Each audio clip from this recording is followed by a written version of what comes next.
Chicken pakodi పైన క్రిస్పీగా లోపల సాఫ్ట్గా సింపుల్గా ఎలా చేసుకోవాలో చూసేద్దాం. దీనికోసం నీట్గా క్లీన్ చేసుకున్న చికెన్ని తీసుకొని అందులోనే టేస్ట్కి తగ్గ సాల్ట్, పసుపు, కారం, ధనియాల పొడి, garam masala, half lemon juice, అల్లం వెల్లుల్లి పేస్ట్, ఒక ఎగ్ వేసుకొని బాగా మిక్స్ చేసుకొని ఒక హాఫ్ అన్ అవర్ ఫ్రిడ్జ్లో పెట్టేయండి. ఇలా చేయడం వల్ల మసాలాలు అనేవి చికెన్కి బాగా పడతాయి.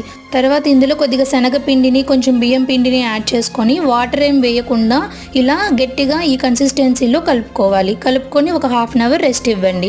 తర్వాత ప్యాన్లో డీప్ ఫ్రైకి సరిపడా ఆయిల్ని హీట్ చేసుకొని ఆయిల్ హీట్ అయిన తర్వాత ఈ చికెన్ పీసెస్ అన్నిటిని వేసుకొని మీడియం ఫ్లేమ్లో ఒక 80% వరకు ఫ్రై చేసుకొని తీసుకోవాలి. ఇవి పూర్తిగా చల్లారేంత వరకు ఒక పక్కన పెట్టేసుకొని ఇప్పుడు ఆయిల్ని మళ్ళీ హీట్ చేసుకొని ఈ చికెన్ పీసెస్ అన్నిటిని వేసుకొని హై ఫ్లేమ్ మీద ఒక 2 minutes ఫ్రై చేసుకోవాలి. ఇందులోనే కొంచెం కరివేపాకు, కొన్ని పచ్చిమిర్చిలు యాడ్ చేసుకొని 1 నిమిషం పాటు ఫ్రై చేసుకోవాలి.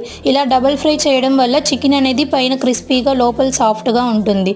అంతే అండి, చాలా సింపుల్గా